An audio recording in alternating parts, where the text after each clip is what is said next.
하나님께서 이제 멸망으로 치닫고 있는 이 남유다 백성들을 위해서 하나님의 사람 예레미야를 보내셨습니다. 예레미야는 이 남유다가 망하기 전까지, 직전까지 23년 동안 하나님의 말씀을 전한 선지자입니다.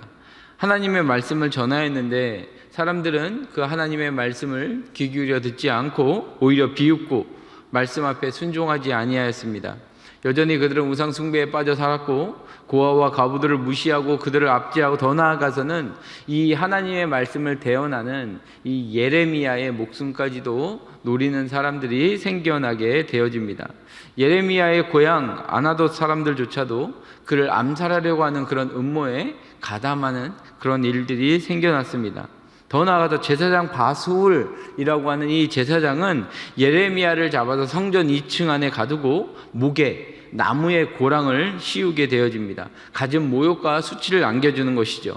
이런 상황에서 예레미야 선지자는 23년 동안이나 여전히 하나님의 말씀을 전하고 있는 그 자리를 지키고 있었습니다.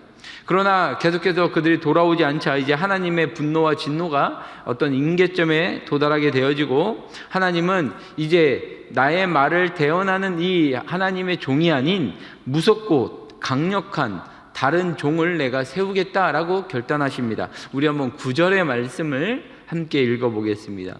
9절 말씀입니다. 우리 같이 읽어봅니다. 시작. 보라, 내가 북쪽 모든 종족과 내 종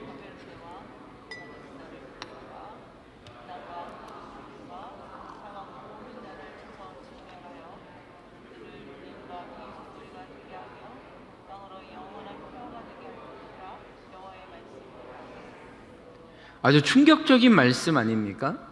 지금 하나님께서 나의 종이라고 부르는 이 종이 누굽니까? 바벨론 왕 느부갓네살. 어떻게 바벨론 왕 느부갓네살이 하나님의 종이 될 수 있다는 것입니까? 적어도 우리가 하나님의 종이라고 하면 하나님의 말씀을 듣고 하나님의 말씀대로 행하는 그런 종을 생각하게 되어지는데 오늘 성경에서는 이 바벨론 왕 느부갓네살을 하나님의 종이라고 부르고 있는 것을 우리가 볼 수 있습니다. 이 느부갓네살이 한 일이 무엇입니까? 하나님의 성을 파괴했고 시드기야 왕의 두 눈을 뽑았으며 그 앞에서 두 아들을 죽이기까지 했습니다. 또 수많은 백성들과 고관들을 포로로 끌고 가기도 했고 그뿐만이 아니라 하나님의 성전을 불태우고 성전의 그릇을 도둑질하고 이렇게 했던 그가 어떻게 하나님의 종이 될 수 있는 것입니까?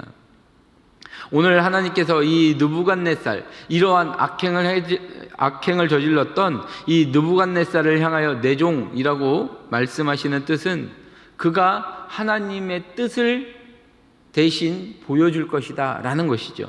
그러니까 하나님의 뜻은 이제 이 남유다, 나를 떠난 너희들을 내가 멸망할 것인데 그 멸망을 이 느부갓네살 왕이 할 것이다 라는 것입니다. 그러니까 느부갓네살 왕이 강하고 힘이 있어서 어떤 능력이 뛰어나서 그가 남유다를 멸망시키는 것이 아니라 하나님의 뜻이 그러했다라는 것입니다. 그러니까 하나님의 손에 붙잡힌 하나의 도구로 사용되어질 것임을 성경이 말씀을 하고 있는 것이죠. 다시 말하면 유다를 멸망시킨 것은 느부갓네살 왕이 아니라 하나님이라는 것입니다. 오늘 이 사실에서 우리가 눈여겨봐야 할 것은 이런 것입니다. 하나님은 우리에게 항상 말씀하십니다. 우리의 삶 가운데 우리가 평안할 때, 우리가 괜찮다라고 말할 때 그때도 여전히 끊임없이 말씀하십니다. 때로는 선지자를 통해서, 때로는 나와 가까운 사람들을 통해서, 또 선포되어지는 말씀들을 통해서, 우리 안에 내주하시는 성령님을 통해서 깨닫게 하시는 그런 말씀을 우리들에게 주십니다. 그때 우리는 그 하나님의 말씀을 귀 기울여 들어야 한다는 것입니다. 하나님께서 말씀하실 때 괜찮아, 난 지금까지 잘 살아왔으니까, 우리는 지금까지 아무런 문제가 없었어 라고 생각하는 것이 아니라 우리가 잘못 가는 길 가운데 있다면 즉시 돌이키고 하나님 앞에 무릎 꿇고 나아가야 한다라는 것입니다. 23년 동안 예언하며 하나님의 말씀을 전했던 선지자의 말씀을 듣지 않았을 때, 진짜 하나님의 종, 우리가 생각하는 그 하나님의 종의 음성에 귀 기울이지 않았을 때 하나님은 또 다른 종을 세워서 그들을 심판하고 계시는 모습을 우리가 볼 수 있다는 것입니다. 하나님께서 우리에게 기회를 주실 때 돌이켜야 하는 것입니다. 하나님께서 우리에게 말씀하실 때 들어야 한다라는 것입니다. 우리 성도들이 깨어 엎드려야 하는 이유가 바로 여기 있는 것입니다.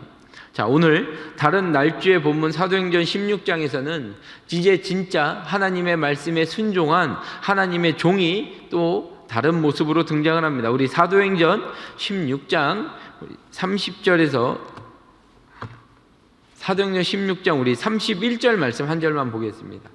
사도행전 16장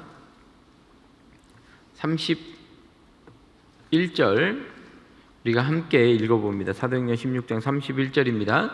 이르되 주 예수를 믿으라 그리하면 너와 내 집이 구원을 받으리라 하고, 오늘 이 사도행전 16장 중반부부터는 바울과 실라가 한 어려움에 처하는 장면들을 우리들에게 소개해주고 있습니다.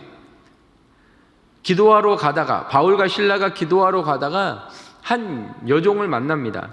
이 여종은 귀신에 들렸는데 귀신 들려 점치는 여종이었고 악한 주인들의 손에 이끌려 이용당하고 있는 삶을 살아가는 사람이었습니다. 그리고 바울과 실라의 사역에 방해가 되도록 따라와서 소리를 지르며 말합니다. 우리 17절 말씀 위에 보시면 17절 말씀을 우리 함께 읽어봅니다. 17절입니다. 시작. 그가 바울과 우리를 따라와 소리질러 이르되 이 사람들은 지극히 높은 하나님의 종으로서 구원의 길을 너에게 전하는 자라 하며, 지금 틀린 말은 아닌데 그가 가는 곳마다 따라다니며 소리질러 이르되 이 사람은 지극히 높은 하나님의 종으로서 구원의 길을 너희에게 전하는 자라 계속 외치는 것입니다. 바울이 심히 괴로워서 돌이켜 그 소녀를 괴롭히는 귀신에게 예수 그리스도의 이름으로 나갈 것을 명령합니다. 그러자 귀신이 즉시 나오고 귀신 들린 여종은 깨끗함을 입었다라고 성경이 말씀을 하고 있죠. 근데 여기서 끝나면 좋은데 문제가 생기는 것입니다. 귀신 들린 여종을 통해서 이익을 얻던 주인들이 있었다라고 말씀을 하고 있습니다. 이 말씀은 귀신 들린 여종을 이용해서 수익을 얻는 주인이 한 명이 아니라 여러 사람, 그러니까 복수의 사람이다라는 것임을 말씀하는데 19절에 보면 여종의 주인들은 이라고 말씀합니다. 여종의 주인들은, 그러니까 이 여종의 주인들 여러 명의 사람들이 이 여종을 통해서 돈을 벌었다는 것이죠. 그런데 지금 그에게서 귀신이 쫓겨나간 거 아닙니까?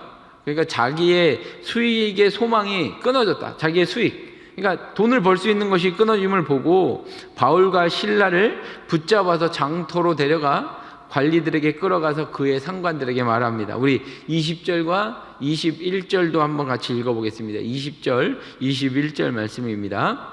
상관들 앞에 데리고 가서 말하되 이 사람들이 유대인인데 우리 성을 심히 요란하게 하여 로마 사람인 우리가 받지도 못하고 행하지도 못할 풍속을 전한다 하거늘.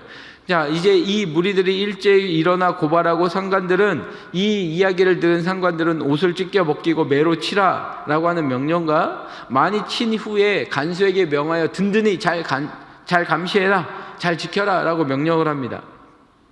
바울과 실라는 많이 갇힌 후에 그냥 옥에 갇히는 것이 아니라 깊은 옥에 갇히게 되어지고 발에는 착고를 든든하게 채웠다라고 말씀을 하고 있죠.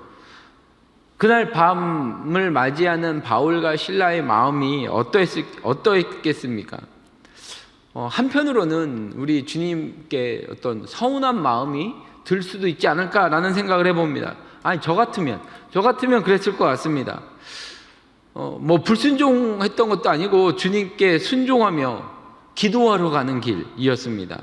그리고 한 귀신 들린 여종이 있어 불쌍한 마음으로 그를 예수 그리스도의 이름으로 명하여 그 귀신을 쫓아냈습니다.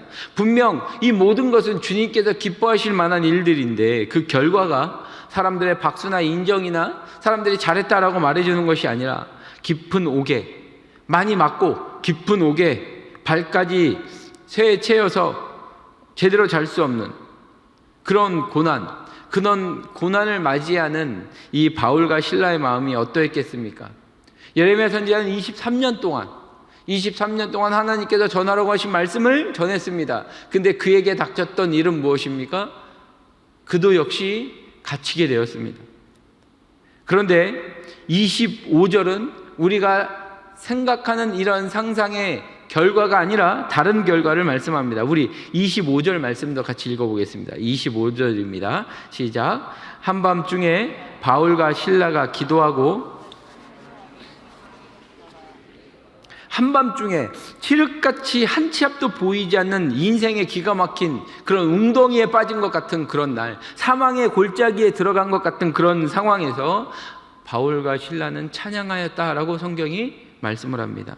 그리고 죄수들, 그 깊은 옥에 들어와 있다면 어떤 큰 범죄를 저질렀겠죠. 그 범죄를 저지르고 들어와 갇혀 있는 자들이 그 찬송 소리를 같이 들었다라고 성경이 말씀합니다.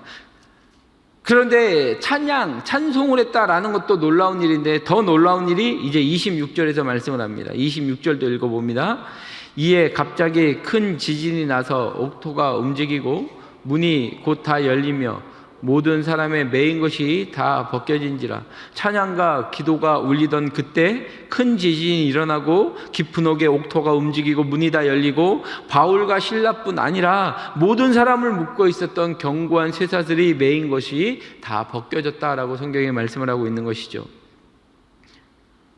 우리가 어려운 상황에서 낭망하지 않고 하나님을 향하여 우리의 눈을 들고 한숨 대신 찬송을 드리고 원망 대신 기도를 드리며 주님만 의뢰할 때 우리 주님께서 일하심을 믿으시기 바랍니다. 혹시 우리의 육신의 눈으로는 보이지 않을 수도 있습니다. 하지만 우리의 믿음의 눈을 들면 우리 주님께서 그곳에서 함께 일하시고 역사하시는 것을 보게 될 줄 믿습니다. 그리고 이 상황에서 또 간수들은 졸다가 옥문이 열린 것과 쇠사슬이 다 풀린 것을 보고 이제 스스로 목숨을 끊으려고 합니다. 그때 바울이 소리질러 우리가 여기 있다, 가지 않았다 라고 말하며 이제 상황이 역정되어집니다. 간수가 죄수 앞에 나와서 무릎을 꿇고 외칩니다. 선생들이여, 내가 어떻게 하여야 구원을 얻으리까? 라고 말씀하며 우리가 함께 읽었던 우리 31절 말씀을 이제 이야기하게 되어지죠. 이르되 주 예수를 믿으라. 그리하면 너와 내 집이 구원을 받으리라. 바울과 실라가 주님의 말씀을 그 밤 간수와 온 가정 모든 사람에게 전하고 그 복음을 들은 자들에게 세례를 베풉니다. 그날 그 깊은 옥, 인생의 가장 웅덩이와 같은 그때, 찬양을 하고 하나님 앞에 기도했던 그때, 그곳이 하나님이 임하시는, 하나님의 역사가 임하는 천국의 잔치가 열려지는, 주 예수와 동행하니 그 어디나 하늘나라라고 부르는 우리의 찬양의 그 현장이 되어졌다라는 것입니다. 우리 주님께서는 우리의 인생의 여정에 편한 길, 좋은 길, 안전한 길만을 말씀하시지 않았습니다. 인생의 열매, 견고한 어떤 인생을 만드시기 위해서 때로는 이렇게 무더운 여름, 또 때로는 매서운 폭풍우가 우리의 삶 가운데 지나갈 때가 분명히 있다는 것입니다. 하지만 그 무더운 여름, 매서운 폭풍우가 우리의 삶을 소멸시키지 않음을 우리는 기억해야 합니다. 오히려 우리가 말씀에 순종하여 하나님의 인도하심대로 하나님의 목적에 맞게 우리의 인생의 걸음을 걸어갈 때 하나님께서는 우리를 통하여 하나님의 뜻을 이루어 가실 것이고, 우리를 통하여 생명을 살리는, 생명을 전하는 더욱 복된 종으로 살게 하실 것입니다. 로마의 시민권을 가졌던 이 사도 바울은 이 상황을 이전에, 옥에 갇히기 전부터 피할 수도 있었습니다. 항의하고 나는 로마의 시민이니 여기에 갇힐 것이 아니라 내가 죄가 있다면 나는 로마로 갈 것이다 라고 주장할 수도 있었습니다. 하지만 그는 그 상황을 묵묵히 받아들이며 그 상황을 허락하신 하나님의 뜻을 믿고 그 모든 길을 우리 주님과 동행하는 참다운 주의 종의 모습을 우리들에게 보여주고 있다라는 것입니다. 오늘 우리의 삶 가운데서도 여러 가지 어려움이 닥칠 수 있습니다. 하나님을 믿고 있지만, 하나님의 말씀대로 살아가려고 노력하고 몸부림치지만 우리가 생각했던 것과는 다른 결과, 다른 상황에 처할 수도 있습니다. 두려운 상황이 생겨날 수도 있습니다. 그러나 우리가 그 두려움이 기도가 되어지고 우리의 근심과 한숨이 찬송이 되게 하셔서 하나님을 사랑하는 자, 주님의 뜻대로 부르심을 입은 자들에게 모든 것이 합력하여 선을 이루시는 하나님을 더욱더 깊이 만나게 되어지고 오히려 그 상황이 역전이 되어 하나님의 은혜가 임하는 놀라운 현장으로 바꾸어 나아가시는, 우리 그렇게 주님과 동행하시는 우리 사랑하는 모든 성도님들 복된 한 날이 되어지시기를 우리 주님의 이름으로 축복합니다. 이 시간에 주님께서 가르쳐 주신 기도로 예배를 마치고 우리 자유롭게 기도하시다 돌아가시겠습니다. 하늘에 계신 우리 아버지여, 이름이 거룩히 여김을 받으시오며 땅에서도 이루어지이다. 오늘날 우리에게 일용할 양식을 주옵시고, 우리가 우리에게 죄 지은 자를 사하여 준 것 같이 우리의 죄를 사하여 우리를 시험에 들지 말게 하옵시고, 다만 악에서 구하옵소서. 대개 나라와 권세와 영광이 아버지께 영원히 있사옵나이다. 아멘.